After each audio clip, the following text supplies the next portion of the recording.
Hello, I am Julio Esdras Sanchez Aguilar. This time, I want to share some reflections about the importance of human capital in the computer function. I want to start talking about the knowledge age. I am convinced that we live an age that marks a radical change in the way of generating wealth. It becomes an interesting paradox because although we're apparently immersed in a material life, today is clearly that industrial artifacts not be themselves which generate wealth.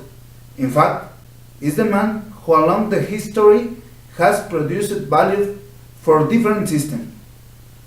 And if we use a logic like a child, but no less forceful, we will realize by definition the organizations are an association of individuals governed by a set of rules to achieve specific goals.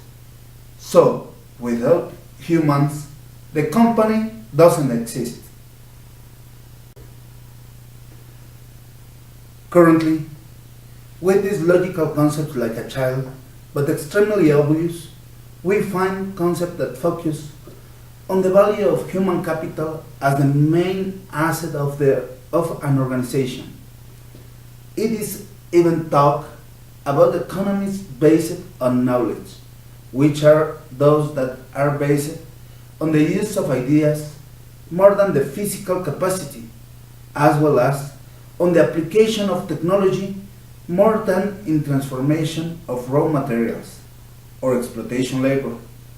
This is where the economy's knowledge is created, acquired, transmitted, or used more effectively for people on an individual, corporate, organizations, and communities level to promote economic and social development.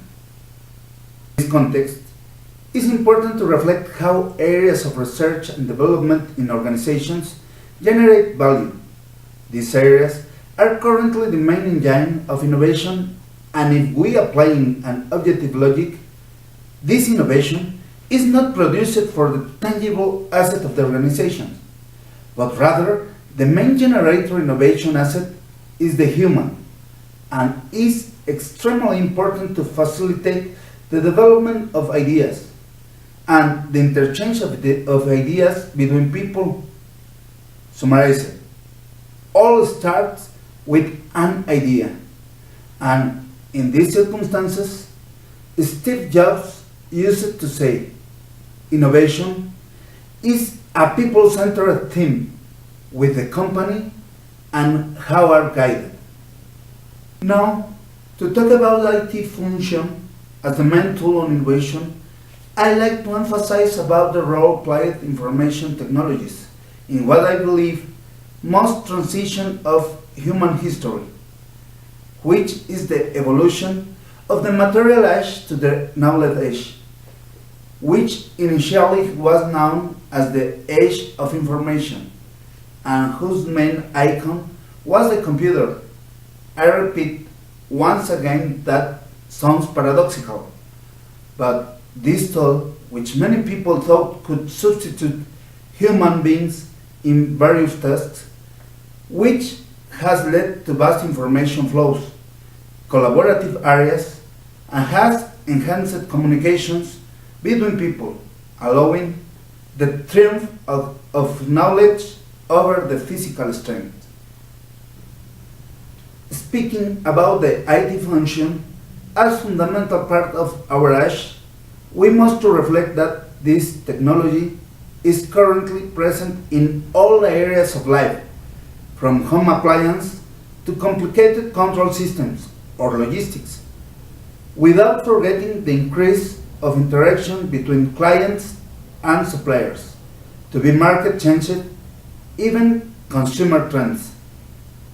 However, be present in many activities has caused that IT in everyday life and still on business are underestimated. There are entire areas of organizations who think IT is necessary luxury, but not generate value to the organization. It is a completely false perspective, which is disproved by simple things, like watching the weather that was used for the office work of a company, and the way they are more efficient with automatic software, or the extremely hard sessions for full weeks of the areas of accounting to the end of fiscal years, almost held in his office in order to close its financial statements, or even hard and expensive that was any long distance communication in analog format, and currently is very simple and economic established video conferences anywhere in the world. However, there are some contradictions because although in many cases it's difficult to recognize the value of IT areas for the company, in counterpart, the human factor that integrates these areas is seen as a demigod, or at least as a magician who solves all problems in the organization. Currently, the personnel of IT areas manages significant money quantities for strategic projects. IT protects vital information for decision making, and moreover, practically, when people talk about technology in the organization, normally thought as first item on personnel of IT area. In this context, the CIO become leaders of these wizards and demigods and has the responsibility of managing all the technology of the organization. This includes software, hardware, and now also technological projects for research and development, or even the entire burden of generating innovation in the company. CIO must to lead the most important asset for the organization, the people, which he gets with the huge responsibility of potentiate, capacity, and powers the people of these areas. These factors have led to a necessary evolution in the styles of management, given that formerly leadership way were flat as it somehow, and used to see normally a leader with his followers behind him. In the new circumstances, the knowledge age become the leader to guide the two other leaders, but side by side innovating. This gives the human element that deserves the relevance in all areas, and IT areas are not the exception. Maybe even more are the main engine of innovation, and gain much more importance the human capital.